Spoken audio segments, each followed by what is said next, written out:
You're listening to the Arts on the Edge podcast.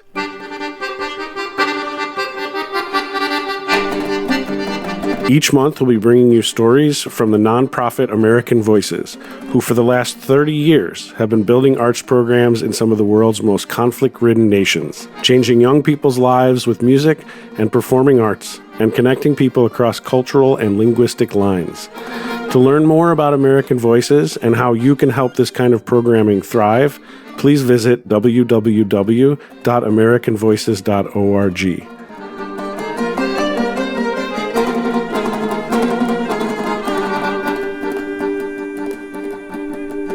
Welcome back to the Arts on the Edge podcast. My name is Ben Wright, and today we're going to be talking with two incredible young Afghan musicians with a powerful story to share.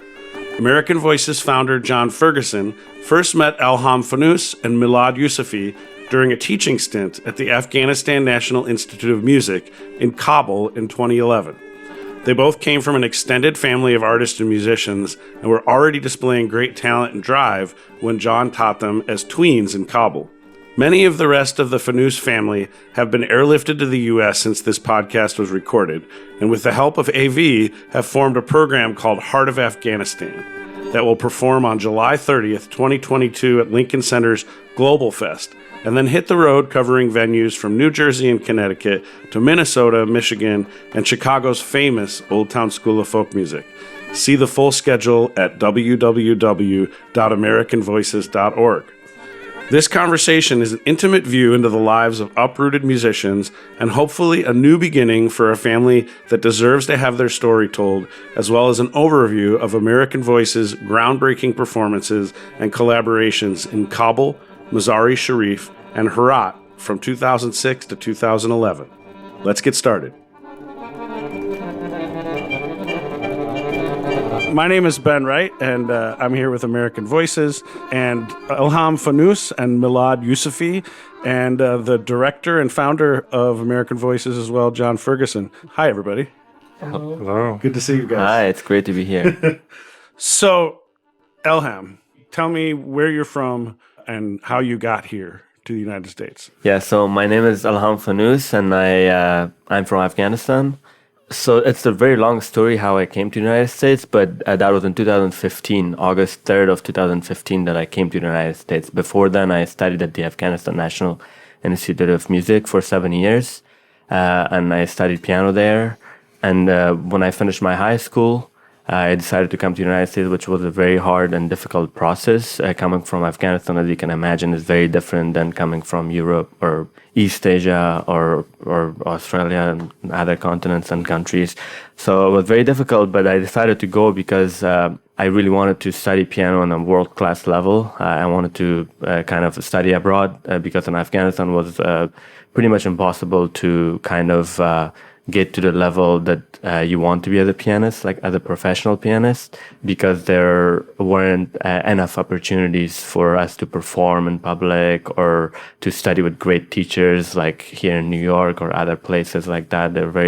You can't find them, period, in Afghanistan. So that's why I decided to come to the United States, and I went to Hunter College for a bachelor's degree.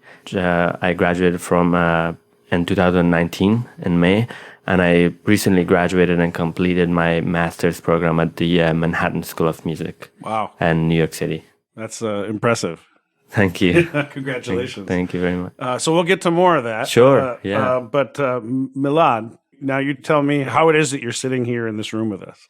Yeah, like Elham, it's a long story, but I'll try to make it brief. So I came here for the second time in 2015 for a summer camp at East Hampton. And then I applied for asylum, and luckily I got the full scholarship to study my bachelor's at Manus School of Music here in East Village. And I am currently in my last semester of my master's at Brooklyn College. Wow. Now, where in Afghanistan are you guys from? We are both from Kabul. Okay. And you grew up there? Yes. Yeah. And how old were you when you first came to the United States? I was 18 years old. Yeah. I was 19 going to 20. Wow. What was that like, coming to the U.S. for the first time? Well, for me, it wasn't actually the first time. Okay. The first time was in 2013 with the Afghanistan National Institute of Music. We were on a tour to play at Carnegie Hall Kennedy Center and the New England Conservatory. That was about 60 to 70 faculty members and students to come to the United States. And that was the first time. That was for 2 weeks in the United States. But then the second time I came, obviously, it wasn't my first time being away from my parents. Because I studied in Germany for 3 months, and I traveled also Milad too. Actually, we have traveled quite a bit together in Europe. So when I came though in the United States, it just felt so far just taking the plane. And then when I landed, I just thought this is like really far, and I when I'm gonna be able to see my parents again. And so I felt a little bit scared of just being here on my own, even though there were some really wonderful people who were very helpful, of course, in the United States, and just the whole process that we can get into that too.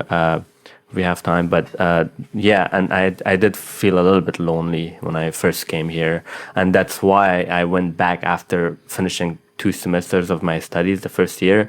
I went back immediately because I also had to extend my visa, so I had to go back to visit my parents and extend my visa and then come back. And then I never went back again after the first time. Since 2016, I have not been back to Afghanistan. But I did feel lonely first when I came here. Yeah, it was very difficult to be away from my parents for 10 months, for the first time for 10 months, that long. At that age, too. Yes, yeah. It was a little bit scary. Yeah, right. Yeah. What about you, Milad? What was your first experience with America like? I think it seemed a little different than the movies. I was disappointed when I went to Times Square and I couldn't find a Spider-Man hanging around. I said, what? Yes, the first time we came together with our orchestra, it was a great experience having concert in Carnegie Hall and Kennedy Center. And when I came for the second time, almost together with Elham, I came a day before Elham. Yeah. And after I decided to apply for asylum, I think things got a little different. Everything seemed ambiguous, and obviously, as a refugee, one might experience a sense of longing and nostalgia all the time, and missing families and all those things that I'm still living with. So for me, it was just like opening a door, I'd say a vague door to the future, not knowing what will happen next. So that kind of feeling at the beginning. I'd love to hear about you two musically. Like, you both are accomplished musicians. Can you each give me tell me who you are as musicians? Can I add some spice to that first chapter please, there? Please. They're telling a very cool, calm, and collected version of their arrival. Yeah. Because what I remember being on the edges of it, because I have met them in, was it 2011 or 2010 at a winter academy at their school, 2010, yeah. ANIM. And they were just 13, 14, 15 years old, something like that. And we worked together on piano, and we did some Dalcroze rhythmics and different activities. But then I didn't see them for a long time after that, but I knew their teachers at the school, and I remember there was a huge kerfuffle, and suddenly my inbox was blowing up. Elham and Milad, they've gone to America and they're staying in America, and we've got to find them. They need to go back. They have to finish their studies at ANIM, and the teachers, who charitably I will describe as strong personalities, were asking me, what should be done to get Milad and Elham back to Afghanistan. Were you guys aware of all these conversations? No. And I was like, of course they should stay in the States. Of course they should stay in the States. Of course they shouldn't go back. They've studied enough. They're the perfect age to start a bachelor's degree. Let them stay. Leave them alone. So I wasn't very involved, but I know a lot of their teachers were upset that you had decided to stay here in America, and I personally thought, of course they should stay in America, So that's okay. I want to get back to who you guys are as musicians now, but clearly a lot of time has passed. And John, that's a good time to make the connection between American Voices and these two great musicians. How did that first start? Well, again, I think it was 2011, right? Sure, yeah. Okay. Yeah. during their winter break in the month of January, there was a program called Winter Academy, where foreign teachers from Europe and the United States, Australia, various countries would come, funded by embassies to Afghanistan, funded by American Embassy and so forth, would come to teach for a week or 10 days at the academy. So that's when I first met them, and they both stood out as some of the most talented students with the best ears and the most creative minds, which was why there was, when they decided to stay in the States, it was a bit of a, I won't say scandal, but a kerfuffle, because the school in Afghanistan was losing 2 of their star students to foreign study. And for me, that was a natural progression of events. They had gotten this best of possible musical educations in Afghanistan, and the next step was a good Western education in Western music. So what was that like for you guys? Tell me how old you were when that happened, the Winter Academy happened. Well, I think I was about 13 years old, and Milad must have been about 14, 15, something like that. Yeah, I met John at the Winter Academy, and then also together with, because we always used to hang out, me and Milad. We are cousins, and we are very close. We are friends, cousins. We are like brothers. Yeah, we grew up. But are you really cousins? Like, yeah. Cool. So my. Don't we look like cousins? My father is his mom's brother. Okay. So my father's side, yeah. When we met John, we had really, like, he put a really good impression on us. Like, he's just very genuine, very generous with everything. So I remember, and I'm sure Milad remembers too, he gave us this file of piano music that you could find anything. Like anything you could think of. There were like lists of composers, lists of pieces. Like Chopin, I could find like every piece that I could think of. Before that, I could not find any music. Like we were trying to print stuff out from random books or piano adventures, things like that. But we couldn't really, we didn't have access to actual standard repertoire of Chopin, Bach, Beethoven, Brahms, things like that. So he gave us that file, and we were so happy and excited. We went home and we just like, plug it in the flash drive, and it made us so happy. Well, one of the problems I saw at your school was that you had a big library, but you weren't allowed to access the library and actually get your hands on the books and take them out and take them home. So having this little flash drive worth of 6 gigabytes of the complete piano repertoire and strings and string quartets and jazz method books and music theory books and vocal music and so forth was like having a whole library on a thumb drive. Must have felt like you won the lottery or something. Yeah, I think not only that, but John brought many other books and donated to our library, which we couldn't get access to easily. And when I saw John, the first impression reminded me of when I saw John for the first time coming from America. It made me think of a Statue of Liberty carrying the books. John was with a bottle of water and said, "Oh, John is here with the books." It was an amazing experience. It was great. So did you just like sit down and start? You just started diving into it. Like I did, yeah. I printed stuff out. A lot of the music I printed out and tried to, because I had so many pieces that I wanted to learn by Chopin. I remember Milad was so much into Chopin's Revolutionary Etude. He really wanted to learn that, and he did. So, and then I was trying to learn a bunch of other, like we always pick difficult repertoire to learn because we were ambitious. We wanted to play harder, difficult pieces, and I still am. And so and we could find all the music there. So I printed a lot of things out. I didn't end up finishing all of them learning because music is hard to learn, but I did learn a lot of the pieces from. I still have that file in my laptop. Yeah. I mean, if it wasn't in a flash drive, you would have never get to what you donated to school, which is still in a top shelf. And So how did you get that, John? Like. It just grew over the years. At one point, around 2003, you could purchase a DVD, CD-ROM, ancient technology, that had all these PDF files on it of the major piano repertoire by virtually almost the complete works by every imaginable composer from Bach, Beethoven, Brahms to Czerny and Mozalsky and, some sort of less well-known composers, but it's very complete. Yeah, Scott Joplin, anyone you could think of, Maskowski, A to Z, they were A to Z, composer. It was really interesting because I thought it wouldn't maybe have some Chopin pieces, but then I clicked on Chopin and then I saw like mazurkas, impromptus, etudes, preludes, everything, like concerto. I was so surprised. I thought, like, this is it. Yeah. So it's a resource which has grown over the years. Now it's about 8 gigabytes of files and has all kinds of string orchestra music and symphony orchestra music and a whole section of technical studies and etudes for all the string and wind and brass instruments and percussion instruments.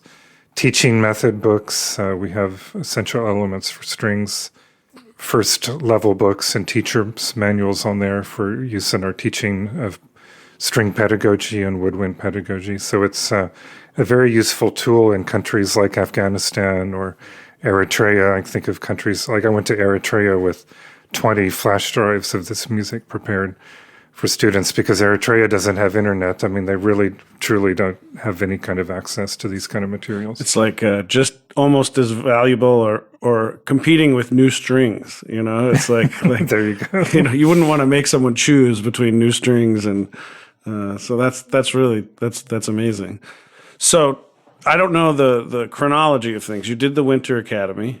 Was there more after that, or did American Voices go back?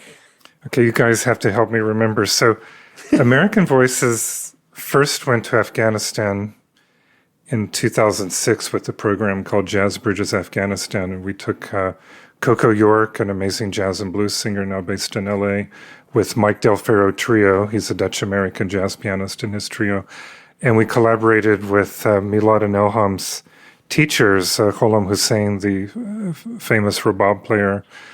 I forget the gentleman who played Dilruba and Amruddin, yeah. And really the top level of Afghan traditional musicians, 5 players. So altogether it was 9 players on stage collaborating with Afghan traditional songs based on the music of Ahmad Zair, who was known as the Afghan Elvis because he was big in the 50s, 60s, and 70s. And he took Elvis songs, translated to Dari, and then performed them with this kind of Afghan traditional ensemble. So we were using this music that had its roots in Elvis, as well as Afghan traditional music, and creating a big jazz collaboration. And it was the first American, in quotes, first American concert of any sort in, I think, 27 years. It had a huge resonance in the city. We did, I think, 2 nights of performances, and each night was wildly over. I wouldn't say sold out because we weren't selling tickets, but it was just packed to the gills, and every TV station was there. So it made a huge impact on the country at the time. And after that, we came back with a similar program in 2008 that also involves some theater workshops. Then the Winter Academy, and I believe that was the same year we were doing the Yes Academies in Herat and Mazar-i-Sharif, which were themed around jazz and theater, spoken theater, physical theater, and social theater, and in very complicated and difficult circumstances in the last few days of good security in Afghanistan. After that, we didn't go back because the security wasn't solid after 2011.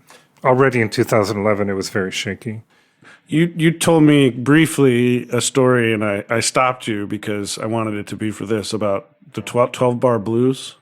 Oh, yeah. Well, that's you guys will remember what we did. So I have a training not only as a pianist, but also a music education method called Dalcroze Eurythmics.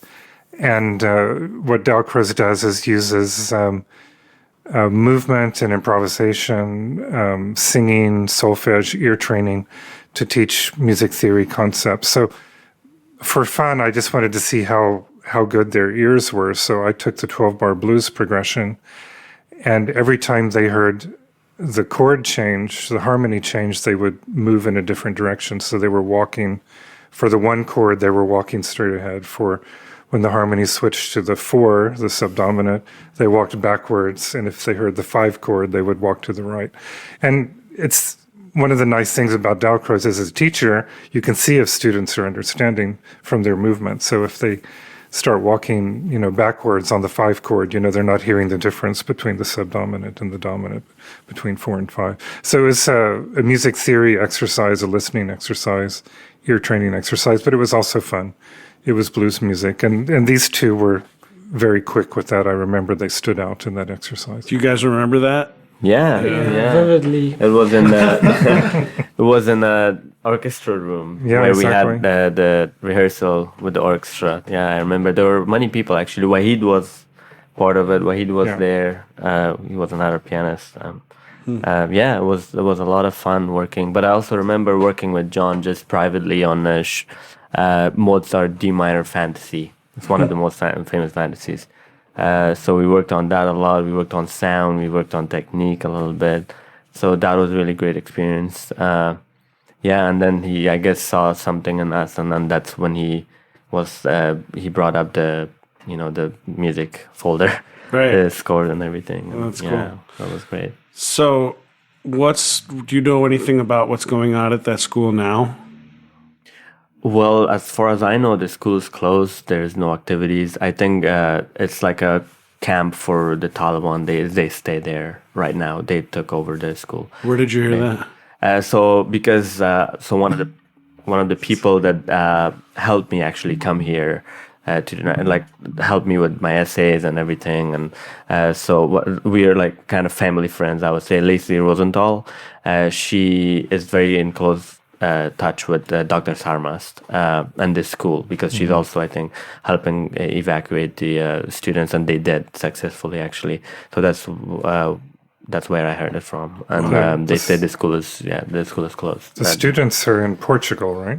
So the students are now in Qatar. There are 274 or something like that. They're in Qatar, but soon, I think next week, they're going to go to Portugal. Wow. So I think they're planning on reopening the school or a campus there for them to. They're in talks with Portugal, and I think Portugal is offering them a group asylum for the entire 274 something students. Yeah. How did they evacuate that many people all in one group? Yeah, so that's a good question. So there are so many people that were involved in this process. So Dr. Sarmas himself is also, he's in touch with a lot of people. I believe it's pretty powerful that they can do. But also he had contacts in the U.S. and New York and other places that could help him, evacuate the students from the school from Afghanistan. And Lacey Rosenthal played a crucial role in this. She's the chief operating officer at Juilliard, at the Juilliard School, and she's basically running Juilliard. And she has a lot of people. And Yo-Yo Ma got involved in this process. I think he was calling people for to help and things like that. So there were so many people from different fields, and plus government, of course, government of United States that was involved in this process, and they did it in 3 installments, I guess I can say. That works. Yeah, three times. So the first group was, I think, about 100 students, and then another 74 or something, and then another 100 something students. Three times they could finish all the students, evacuate all of them. Do you guys have family back there still? Yeah, I have extended family. My uncle is still my aunts, but my immediate family, they were in India with Elham's family together, living in New Delhi. Did they leave recently, or they've just been there for a while? 2018, my family left. Okay. Yeah, the same together. Yeah, they've been there for the last 4 years. They went there because it's not really safe. It was never safe in Afghanistan. Yeah. So that's why they went to India to stay there and live there, at least temporarily. Now it's been 4 years, and we're hopeful for them to come and we can reunite all of us together. Yeah. You recently reunited with your father, right? Yes, yeah. After 5 years, yeah. Tell me about that. Yeah, I saw my father about 2.5 weeks ago. after 5 years, and that was really great. It was I couldn't believe he's actually, and I still can't believe he's in the United States, because we have always hoped for him to come, and for the whole family in general to come here, so we can make music and play together and everything. But so my father used to be a judge in the Afghan Star for 2 seasons, which is like similar to American Idol program, singing program.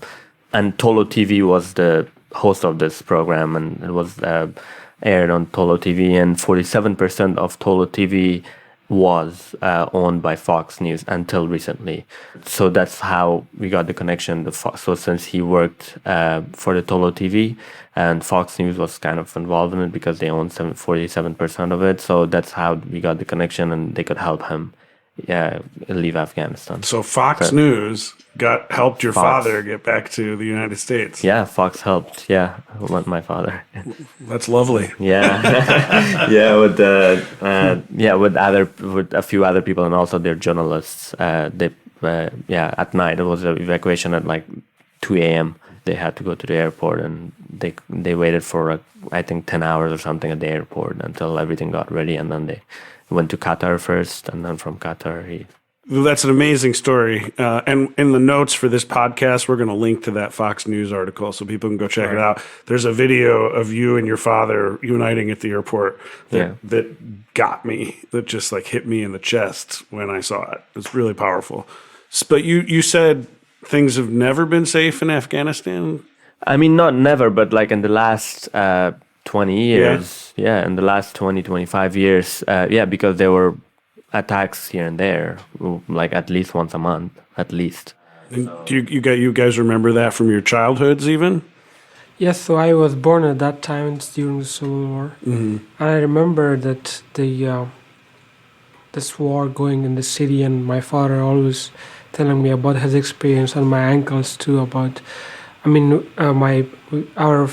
my father and Elham's father and one of our uncles, they used to go and sell the things we had inside the house, like outside, to make a living and get the groceries. And then they have been like bombed from I don't know from who. There were a lot of parties at that time fighting with each other. They survived, I think close to 7 or 8 attacks, which was like very close, 90% chance of death. So I remember most of it because I went to school at that time, and we had to wear like a turban and all these things, like this tall guy with a big turban, heavier than himself.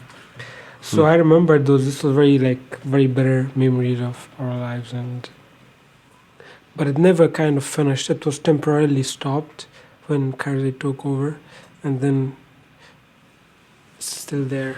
Yeah, I mean, things obviously got better after the U.S. military entered Afghanistan in 2001.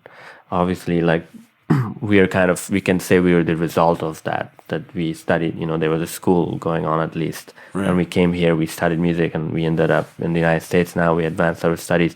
But, an example of that is in 2014, one of my very close friends, my classmates, he died, and the American University of Afghanistan. He was being killed. He was shot. He got injured first, and then he died from like pain. And he was trying to call people who could help him, but he couldn't get out of the university because it was taken over by terrorists. And also in 2014, the same year, in December, there was an attack at the French Cultural Center, which I was actually planning on. My same friend, actually, he was performing. So this was before he was killed. So I was actually planning on going because he asked me that day to go to his performance, and I was going, but I was late, 10 minutes late. And then when I went there, I saw there were like police officers and other people, and I tried to go there, and they didn't let me get in because they said there was an attack 10 minutes ago. So I was like late 10 minutes. I got super lucky. But then there were so many people who got injured. Even though the bomb, I think that it wasn't that strong to affect everyone in the hall because it's a pretty decently big hall. Yeah, that's one of the examples of these attacks that those things that were always happening You in just live Afghanistan with- once in a while. You get used to it. Yeah. And Do you really get used to it, or is it you don't have a choice? I guess like both. Yeah, Yeah, right. yeah, both. You don't have a choice, and you get used to it. I mean, we were also kind of having fun. I mean, if you're lucky, you will get away with it. If you're not lucky, then you kind of get into one of these attacks, and that's it. That's the end of your life. We were having fun, I think, in the sense that, so whenever we said goodbye to our family, it was as if it's the last day because no one knew what was there was an explosion in the city. Yeah. I was a few times, like 2 or 3 minutes away from the explosions. I was biking all over the city, and it was like, but we never let that kind of take us like into a deep depression or something. We always had our circle of friends. We had fun. That since we survived today. Let's celebrate. Okay, tomorrow when we survived again, let's celebrate again. Let's go and swim. Let's go swimming or let's go to. So that kind of getting used to. wow, man, that's Oh, and commendable. their school was under constant threat. There were times when the entrance to your school was attacked, right? Yeah, well, Yeah. I mean, yeah, many times, but also that's why we had, after a few threats and attacks, the school, Dr. Sarmas, he decided to secure the entrance, even though it wasn't too, Yeah. people could get away with it. You could When get I them, was but- there in 2011, there was one old guy with a gun Exactly. sitting at the entrance, snoozing most And of the that's not time. And I enough. thought, well, we're not very secured here, are we? But It became like a prison indeed, and it affected Exactly. the students mentally because the walls were really high and it was really dark. Yeah. The Yeah. practice rooms, and there were like barbed wires on top of the walls, and like there was like a very thick door, and few security guards there, and they were asking you why you were late. They were not allowed to come to enter the school and all sort of things. And recently it became kind of like more of like, we're gonna play music. Okay, let's go under this table and then play some music. It doesn't have the same effect as it was at the very beginning when John was there. It was like the peak, the golden time of the school. yeah, things Yeah. were still good. Yeah. When you were there, John. Yeah, but The last time, I in guess. 2011, so Yeah. I was at the Winter Academy in Kabul. American Voices ran 2 10-day-long Yes Academies in Herat and Mazar-i-Sharif. But immediately after that, that was like February of 2011. Immediately after that, in March, I believe, was when the UN compound in Herat was overrun. No, in Mazar, sorry. And in Herat, there started to be attacks on the Italian and U.S. consulates there.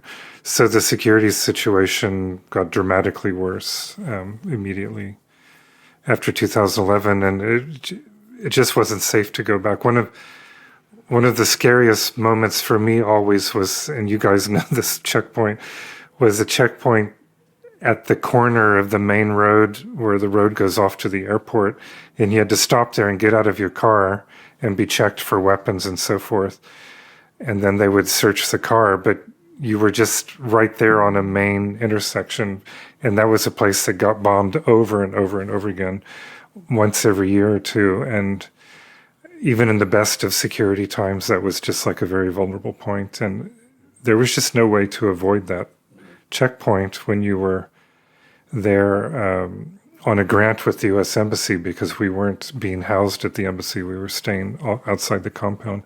So you had to take local taxis and get around like a local. And after that 2011 visit, I just made the call that it wasn't safe anymore to go back.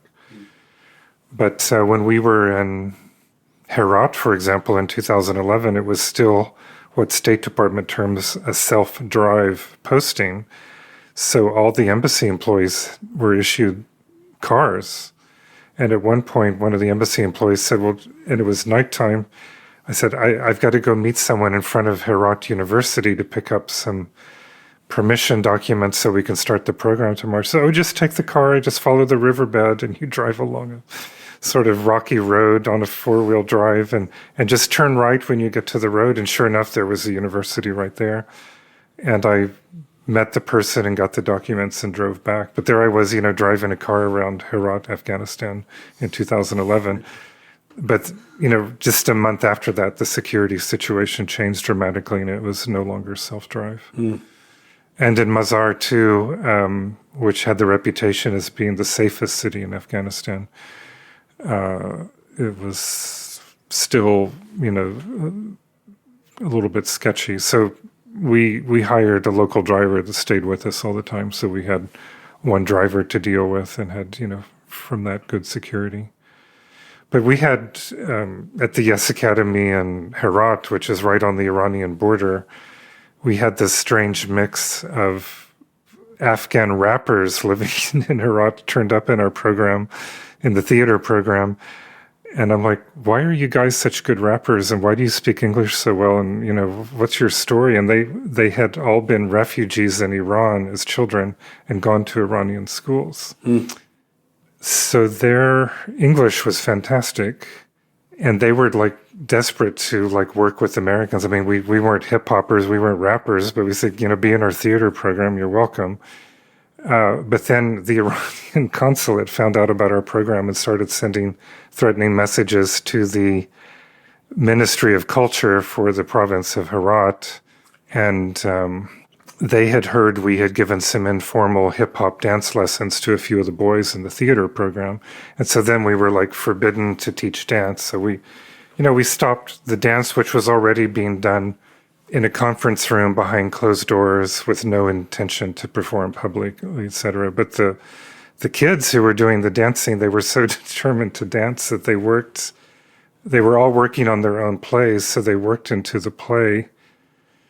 The story of the play was boys being bad in school by dancing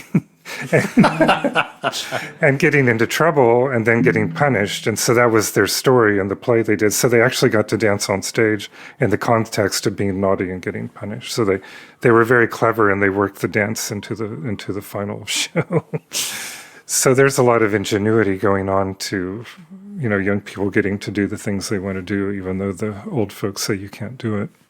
But, we tried to make things work the best we could, but it's very unstable environment, and electricity was always an issue, and security was always an issue. Transportation, flying from Kabul, I have stories about that, flying from Kabul to Herat or to Mazar, or there's a domestic airline, Comair, you probably guys know Comair, K-A-M Air, that uses old American airline planes with all the American Airlines branding on the inside of the plane. Wow.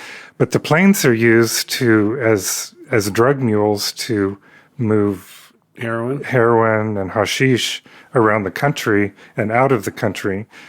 So there's traces of these drugs in the luggage holds, but then, so your luggage, gets on the flight and it mingles with all the dust and dirt and hashish and stuff that's in the hold of the cargo plane. So then your luggage gets tested by the South African security guys at the airport, and they do drug tests on your luggage. And so my 82-year-old jazz teacher got accused of smuggling drugs because there were traces of heroin or something on his bag. And so it was just so hard to move around domestically. So he was held back. We were on the plane already.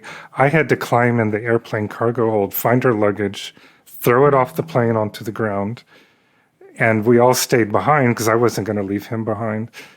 And then, the next day we took the flight to Mazar, but it was just very unpredictable, very complicated. And it's well, what if we'd gotten arrested for smuggling drugs, I mean, it was just the idea of getting thrown into jail in Kabul was beyond the pale. So that was the last year we went to Afghanistan. You didn't know that? They call me. Yeah, that's the things you only learn if you start flying domestically around the country. Oh. Wow. So what's it been like for you to be here in the U.S. while everything in Afghanistan has just fallen apart in the past 6 months? What's it been like for you personally? I think it's, for me as a refugee, it's hard because I've always been telling that I'm a refugee, not an immigrant. Someone goes to another country for a better life, that's a different story. But for me, it's when I see you, I'm very pretty much following the news and the local documentaries that they make every day about the city. So it's hard to see people are starving, and our money is kind of locked into the World Bank and here in the United States, and people are starving there. And you can see, I saw the documentary of our school. Someone I think few journalists went to the entire school, filmed everything. It's still on YouTube. And seeing everything like kind of, it was as if like we had our time, our golden time, our hopes for the future, and then suddenly it's down. You saw this. This was the school you guys went to. Yeah. So you saw a video of what it looks like now. Yeah. There are ANIM, two or three, wow. I think, videos still on YouTube. Just recently uploaded a couple of months ago. Well, there were photos circulating of Taliban guys breaking up the instruments. Is that true or not? I think that was in the radio television of Afghanistan. Yeah. I think I've heard like the musicians themselves, they broke the instrument. They were too afraid, Yeah. and then they say the Taliban did it. But then they spoke with some in charge of this cultural minister of Taliban and said that's not us. If we found who did this, we definitely would talk to them. But I'm not sure what's the truth. Right. Who do you believe in a situation like that? Yeah, You know, like- exactly. Yeah. wow. Yeah, it's very hard to see the country and the people what they're going through. Yeah. It's very heartbreaking because the last 20 years there were developments and progress a lot in the last 20 years. So now to see that just being destroyed, and it's very hard to see. Sometimes when you like scroll on Facebook, just to see things, and you see your people and everyone is struggling and the country is like falling apart. It's very hard to see that, yeah, for sure. I appreciate your perspective. Like as an American, I've always been very suspicious of our military. And I'm not going to stop being suspicious of our military, but it is interesting to hear from two young men from Afghanistan saying that the U.S. military went in and made things better to some degree, and there's two sides to every story, and it's right in my face right now. I don't know. It's just interesting to hear your perspective on that. So Yeah. For me, I do believe that there were people, some of them were amazing and they did help, but you don't know what is the politics behind it. So even them, I'm grateful for them to help and to just come to the country, but I'm not sure where do they take their orders. That's what matters. Sure. Because they're workers. They work for people. They don't really necessarily decide things on their own. Mm-hmm. They just, for example, the government, if they tell them that if you see someone attacking you, kill them, like they have to do it. Mm-hmm. They will do it too. So that's the part that I'm always suspicious. The politics behind it. What is behind it? Who gave the orders? That's the part that I'm suspicious about. I'm sure they have done really great work too, in my opinion. There were a lot of positive sides to that, and they have helped in many ways. I mean, we have met a few of them at the American Embassy, and they're really nice people. I even don't know some of them now here. Mm-hmm. They came the military members. Some of them are great people. So that's why when you meet them, it's hard to say anything like, oh, maybe you guys didn't help and things like that. So I think it's just the politics behind it. That's my opinion about it. What goes through on who decides what's the decision. That's something that if I could please jump in, my take on the conflict in Afghanistan is that you have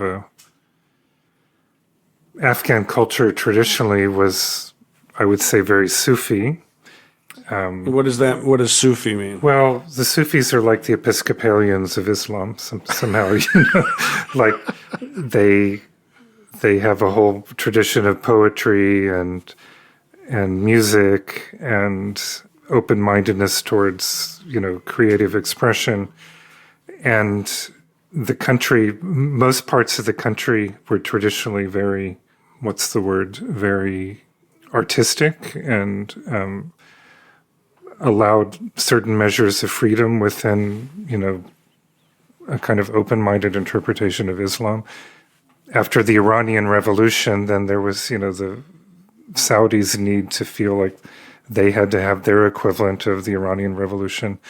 And Saudi used to be a very, easygoing, open-minded place, and then it suddenly became completely closed down in the late 70s and 80s. And And a lot of the funding for groups like the Taliban is coming from the Gulf states where you have Wahhabi Islam. But Wahhabi Islam was really not a part of Afghanistan, except maybe, and you help me here, in the Pashto areas, right? Just in the south, along the have, border with Pakistan. But what you basically have is outside forces trying to force, a brand of Islam, Wahhabi Islam, on a country that never had that. You had the same thing in Sudan. It's like Southern Baptists invading Vermont and trying to make Vermont into a Southern Baptist state, like trying to make people from Alabama trying to turn Vermont into Alabama. It's some dynamic like that, which is why I have some measure of hope that over time, this is not going to stay, because what the Taliban believes in doesn't resonate with the average Afghan, Yeah, is that true? Yeah, of course. I think John was right in terms of Wahhabis. They're very new. They came into history at the mid 19th century. They made their own book, and they don't believe in. And because I, as a Muslim, believe that it's religion. The Islam is the religion of. It's like the softness, the middle way. But they made it kind of like a very horror movie or horror history about things that when people see them, say like that might be Islam, but that's not true. And that's true. In a lot of countries, they have influences, and they're very dry people and fundamentalists that they call them. But hope. We have hope one day, everything. But I've always wished that I wish United States was invested the money that they invested in Afghanistan to do their own education, so that now the students don't have to pay debt after the college. More than $4 billion have been spent. I think they work really hard. They made a lot of air conditioning in the middle of the desert in Afghanistan, and what do you call that military clothing that fatigues and they made in Iraq, and in Iraq they don't have a forest, right? So the money wasted. But is that true? Did that happen? I believe that. I just didn't. They spend they invest a lot of money on making that fatigue clothes for the camouflage. Right. But then it's all desert. How they gonna hide with this? But this is just the funny side of it. But sure. I wish I would.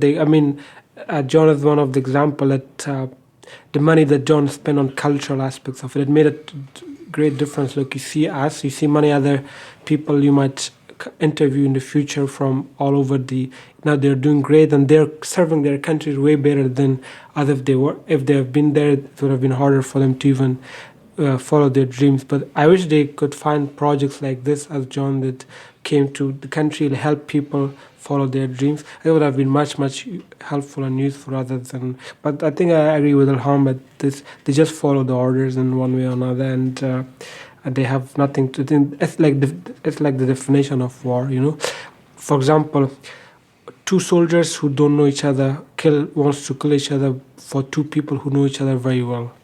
The two politicians that may be enemies today and friends tomorrow. That's the definition of war. And unfortunately, the civilians are being victimized of this one particular, because someone says, okay, we want to make your country great again.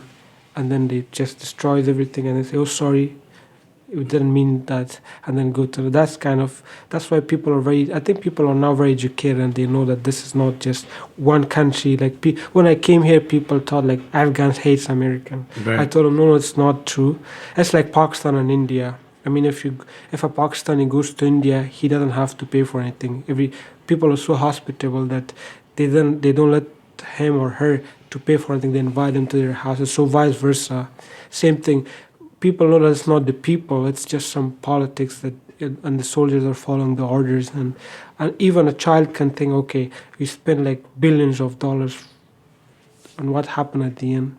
And it affected, but it's kind of like you're making an ice factory in the middle of a desert. It doesn't work, and you want to sell it. You take it away, and it's like melted.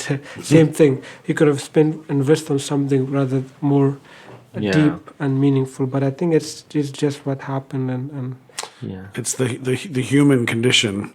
I agree with you. Like I see this through working with American Voices. It's like the percentage of money that is spent on cultural education, music, all that stuff is just a tiny fraction of what the military spends, and I'm really grateful that organizations like American Voices exist. Yeah. Even though it's a small chunk, but it makes a huge difference. Imagine if it was 20, 30, 100 times more.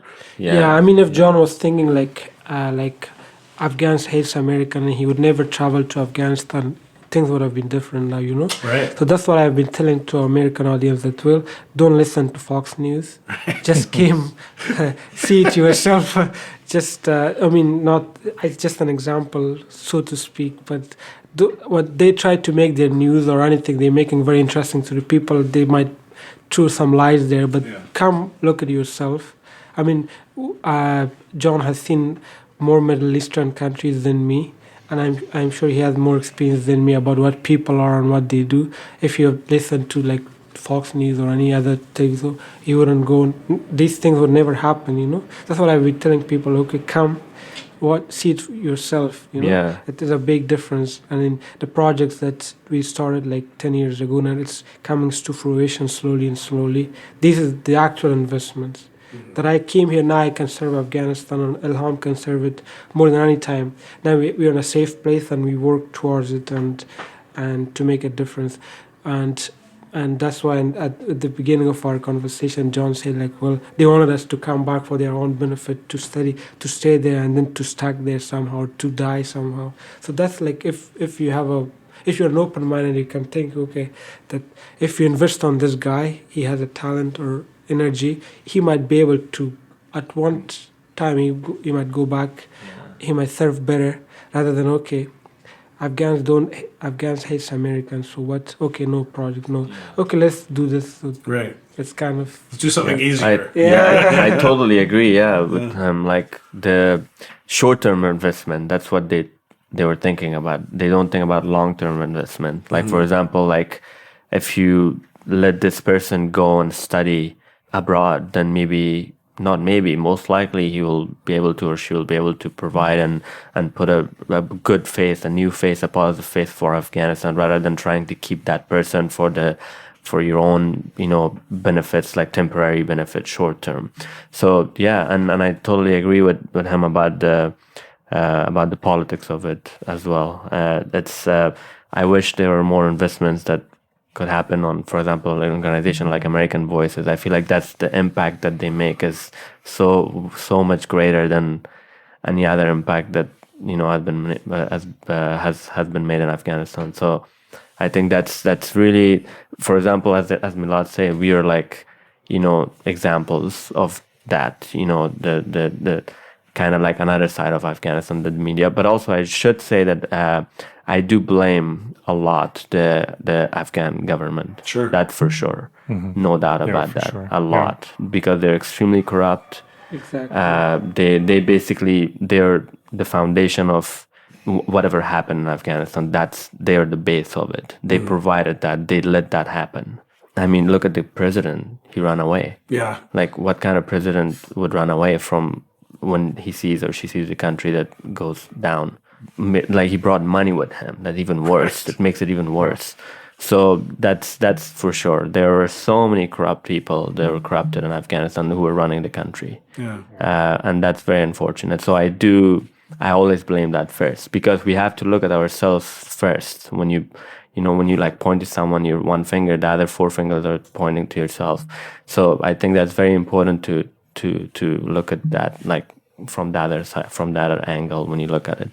So, and of course, Afghanistan, like the United States, they have donated a lot of money. They have invested in Afghanistan, but also partially Afghan government, if it was a really nice, loyal government that would care about Afghan people and the country, they could have done so much with that money, and they wouldn't like bring it and go to run away and bring the money to another country. They could invest it and they could make the country much better. So that's also very important to consider from the government standpoint, government of Afghanistan.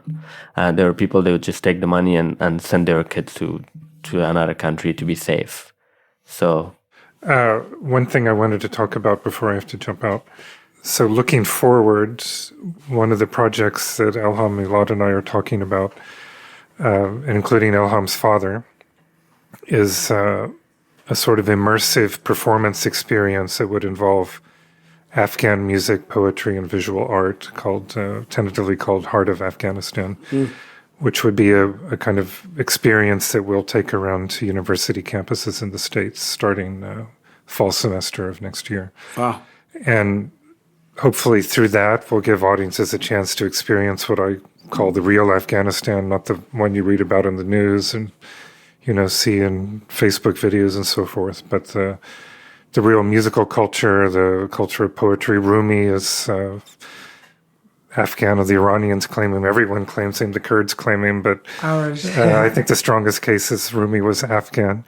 The Sufi traditions and all of these, aspects of Afghan culture, its ancient Buddhist past, all of that will be part of this performance, and that's something we're just getting started on now in discussions and so forth. And that's exciting. Looking forward to being able to present this authentic version of Afghanistan to audiences here in the States. A different face, a positive face. When people see Afghanistan, Afghan people, they may have preconceptions, they would judge, sometimes when you say you're a Muslim or I'm from Afghanistan, like some people would just be like, ooh, that's like, they can't think of anything else. So that would be quite amazing to change that in the near future. And me personally, I have experiences that I've changed that perspective about Afghanistan. I'm sure. So it's very important for people to meet an experience, as Milad mentioned earlier. They have to experience and they have to meet the people. They have to be there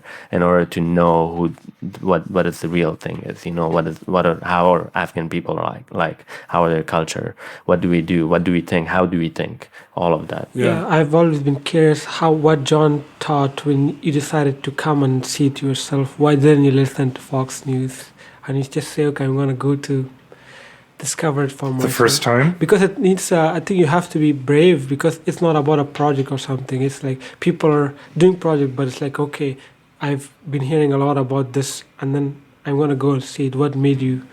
Well, the first time we went was for this Jazz Bridges program in 2006. And a man named Michael Macy was working at the U.S. Embassy, and I had worked with Michael in 3 or 4 different embassies before that.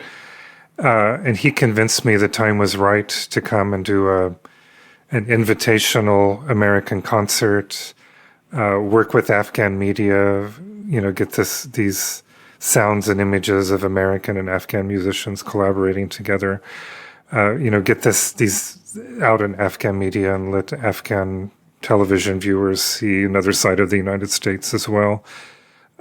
So he convinced me to come and convinced me that it was safe to come. And really in 2006, the most dangerous thing was the security guards at the Park Plaza guest house trying to sell you hashish and beer. It's like every time you come in, the security guard would be, hashish, beer. No. Yeah, you guys are looking surprised. I didn't know that. If you're a foreigner going to places where foreigners stay, I was looking for hashish all my life. It's very, because now it makes sense, because when they actually communicate with Afghans themselves, they're so different. They're so strict. They will actually they will handcuff you if they see you. Sure. But then when they see, now it makes sense. It makes total sense. Like when they see, they want to make money out of it, because they will also know the foreigners will pay double, triple, quadruple for that. Some of the band members, took up the offer for beer, but it was just crazy. You think you're arriving in this really conservative society, and then you're getting offered hashish and beer by the security guards at the entrance to the hotel. What kind of beer was it? It was imported beer. I think that had come through the military, or embassies were allowed to import alcohol. Anyway, these sort of where there's a will, there's a way. The more things are forbidden, the more they're available. So. The important thing is, do you have the Ashish guy's number?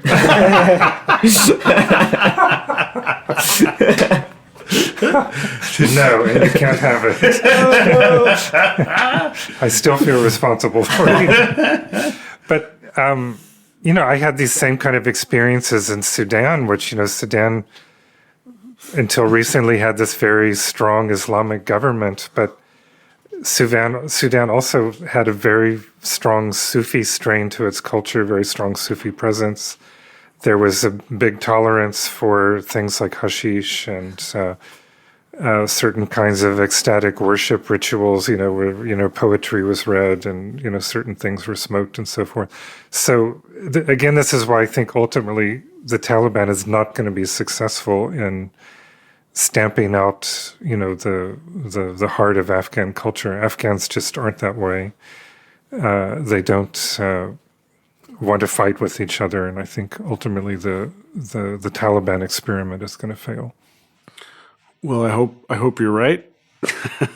Inshallah. Yeah, right, inshallah. So, I wanted to ask you if there are things that you miss about Afghanistan.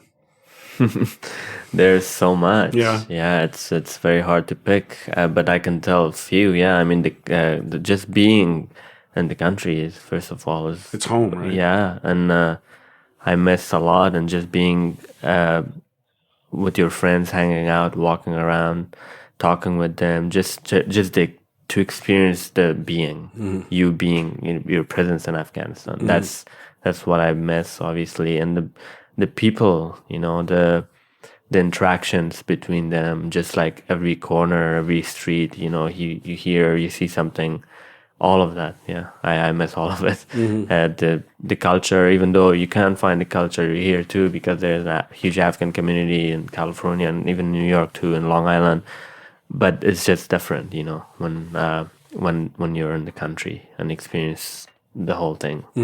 The smells, the sounds, Yeah, it's like a tree when you take that plant from its place and you bring it to beautiful palace. The plant might be dry because that environment is very important, as Elham said. And for me, it's like I heard this sentence long ago, but I can relate to it. It's like it doesn't matter how many citizenship I will receive or get, how many citizenships, it still feel like I'm in a hotel room. It's that kind of feeling, and tomorrow I'm going to go home. When you're in the lobby of a hotel room and you're about to check out and leave, that's the feeling that we have all our life until, I'm sure our children might have different idea about it. They might be confused a little bit because they might be treated as immigrants. However, they will born here, hopefully, or I don't know where. But they will have, but for me as someone, for us who grew up there, it's kind of like you breathe the air, that's different. And that you don't have. And also, in my countries, we don't have an appointment or something like this. If you go to your parents' house or your cousin, it's called like a week before, and you just go and show up, and the happiness, we share everything we have, and we share, which I couldn't find it here. And it's just one from 1,000 things that I will miss. But to be positive, it's like we can serve our country more, I think, fairly from here rather than being there now. But that's the one idea that will keep us kind of be settled or centered. Otherwise, it's like, it's like when you take a bird from its nest and you put it in a cage and you say, like, what do you feel in the golden cage? It's a very big cage, but it's gold. You have a lot of vegetation and everything. And it's the same thing. I'm not saying there's a cage or something, but that feeling, even that nest was like not a safe place for this bird. It's still like, on top of a branch, it could fall anytime, but that's its nest or its home somehow. The same thing. You're good with the analogies. Thanks. You are. Yeah, you're right. I mean, part of American culture, if you're going to go see even your brother, you call and, oh, now's not a good time. Let's do it next week. Yeah. But you're saying that in Afghanistan, you just go see your brother. Just go show up. Right. When we went to our friend's house, what we did was like we stand down to their apartment and say, "Hi, come, you're here." Or we throw stones on the window and say, "Oh, guys, I'm coming. Just wait." That you can't do here. Right. They might call the police that they're disturbing the neighbors. Especially if you have a beard like yours. Yes. Who is the strange guy? It just show up like all at once, and this is just one example, but there's no formality there. Sure. It's just like, when you love your mom, it's like the baby and the mom's love. The baby doesn't say, "Mom, can I love you?" It's just like it happens. Yeah, that's beautiful. Same thing, You're right. Yeah, same thing. That's cool. Okay, the last thing, I want you guys to promote yourselves. I want you to talk about your music and what you're doing now and all the cool things that you're up to. Milad Yousifi, tell me about the kind of music you play and the kind of things you're doing right now musically. I'm a pianist, composer, and artist as well, and a little bit of poet. So I usually work on all this medium. I mix them. So before writing a piece of music, I just do a poetry and painting that comes with it. And John mentioned about our next project. Hopefully, it will be an exhibit of. And also, now I've been working on 12 commissions. Now it's like Wow. 6, and it consists of an opera, a symphony for Riley Civic Symphony Orchestra, North Carolina. Wait, say that again. Which symphony orchestra? Raleigh Civic. Oh, the Raleigh. Yeah. Wow. And we have a collaboration with Trio Solesti. I've been collaborated with Kronos Quartet. Oh, I know the Kronos Quartet in Chicago. Yeah, New York Philharmonic Chamber Orchestra in 2017 when I came recently, and so this is as a composer. I'm collaborating with small chamber groups and symphonies and different. So our plan is now, me, Elham, and John. We have been thinking about. So I've been I'm very humble, and also I'm very blessed, because after the war, I'm the first composer from Afghanistan to write a symphony. So it will be the first symphony of the history, which I'm working on details this week to send them. And also we are working on writing a concerto for Elham and his brother Mehran Fanoos in India, a double concerto for violin and piano for the first time from an Afghan composer to be able to be premiered ever in the history. So that's our project that I'm very looking forward to, and I hope Elham and Mehran too. And So Elham, your brother, plays the violin? Yes, Okay. the younger brother. Okay. Yeah. Go ahead. yeah, he's really great. Okay. He's really wonderful. And so I'm also working on an exhibit of showing the positive side of Afghanistan as a painter and calligrapher. And I'm writing poetry of this nostalgia that I have, the memories from back home. So I mix these poetry and art and music, and also have a lot of community outreach here in the United States. We go to schools and introduce Afghan folk music to students, or to high school students, or to college. So it will happen in January next year. And so these are the projects that I'm working on at the moment. Do you have a website or anything? Yeah, I do have a website. What is it? It's miladyousifi.com. MiladYousifi.com. Can you spell Yousifi? Yousufi. And Milad is M-I-L-A-D? MILAD, Okay. And we'll link to that in the notes on the podcast too. So Elham, Fanoos, tell me what you're doing musically these days, and how people can find your music, hopefully. Yeah, so I mean, when it comes to social media and producing and all that stuff, I'm kind of lazy. So I'm actually working to get better at it currently. I'm working to get better at it. I'm actually working on my website right now. Good. At willbeelhamfanous.com. My name, ELHAMFANOUS. .com. So I'm also I have a YouTube channel, but I don't really post regularly. I have a lot of unlisted videos there, but so I have to list those too. So right now I'm teaching. Actually, I've been teaching quite a bit, but also recently I've been extremely busy with so many other things, like my brother's applications, visas, work, and all that stuff. So my father, it's a lot of paperwork. I've been actually more of an administrator than a pianist recently. But musically, I'm teaching a lot. I'm performing. I performed recently a month ago. I went to Tennessee. I performed there. Where in Tennessee? So Nashville and Memphis. Wow. Yeah, and I will be performing as part of Embassy series. It's a series in DC. So I'll be performing as part of that. They actually invite young pianists, musicians, violinists, others to perform at the embassies, different embassies. I've been there before twice. I'm also planning on recording an album, piano album, which will be the first album from an Afghan pianist, a standard Ever? with a standard repertoire.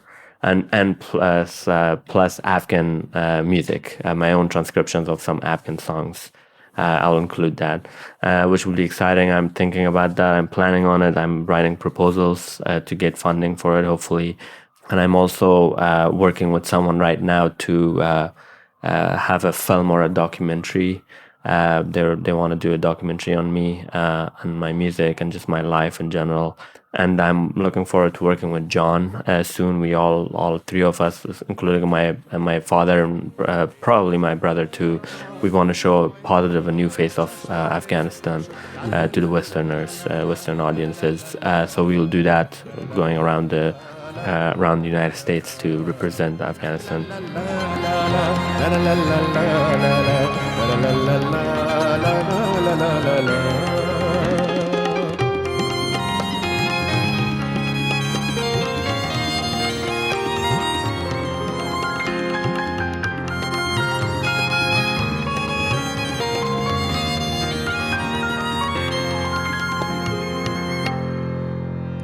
محوی آن زلفان سیاهت من محوی آن لبان گلگونه محوی آن چشمان زیبایت من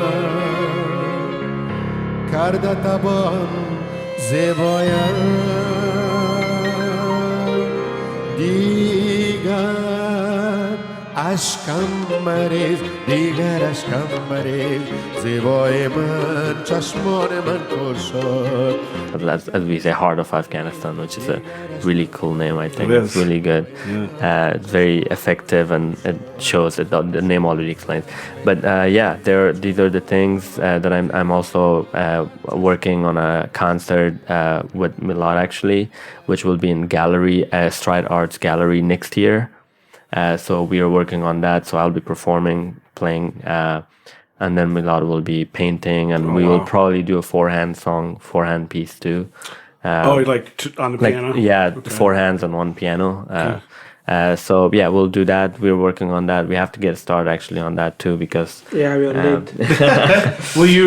Will you create art while he's performing on the piano? Both. We thought something same thing. Yeah. Performing art. So while he's performing, I'm trying to paint it on. I have a synesthesia, by the way. So synesthesia, the term where when you smell something, there will be a explosion of colors in the brain. When you hear certain names, certain numbers, and certain memories, it will make you very distracted. Okay. But I consider it as a gift because when you hear sound, you see colors, and vice versa. It's hard to imagine. Yes, like as if a Star Wars going on in your brain, of colors, like all the time. And I'm trying to react to Elham's performance and improvisation right away in the canvas. That what I see in my brain, that kind of performing art together. And yeah, I've also been teaching. I teach at Brooklyn Conservatory of Music. And we are doing these projects. We are working on these wonderful projects and hope, as we say, to represent a different face of Afghanistan. I'm really happy that you guys are so willing to do something like this, but also much grander things. That it sounds like you guys are busy. And that's great. Yeah, recently it's been quite crazy So I'm hoping there's some places I can link to online that people can see your art and hear both of your music, and I will make sure to include that in the notes. And both of you are just a pleasure to talk to. Thank you. Yeah. Likewise. It was a pleasure to get to know you and talk to you. It was so wonderful. Yeah, so hopefully this won't be the last time we hang out. So for sure, yeah. Very cool, guys. Thanks for tuning in to the Arts on the Edge podcast. As of this episode's release date, we have 2 Yes Academies currently unfolding in Kazakhstan and Kurdistan, Iraq. These important programs are inspiring young artists as we speak and are always in need of support. American Voices is currently holding a fundraiser on our social media outlets, so make sure to tune into Facebook and Instagram for videos and more as these programs unfold. You can donate at any time at www.americanvoices.org. Also, you can see the full schedule of the Heart of Afghanistan series in the program section on the AV website, as well as booking info in case you're interested in having this incredible performance come to your town.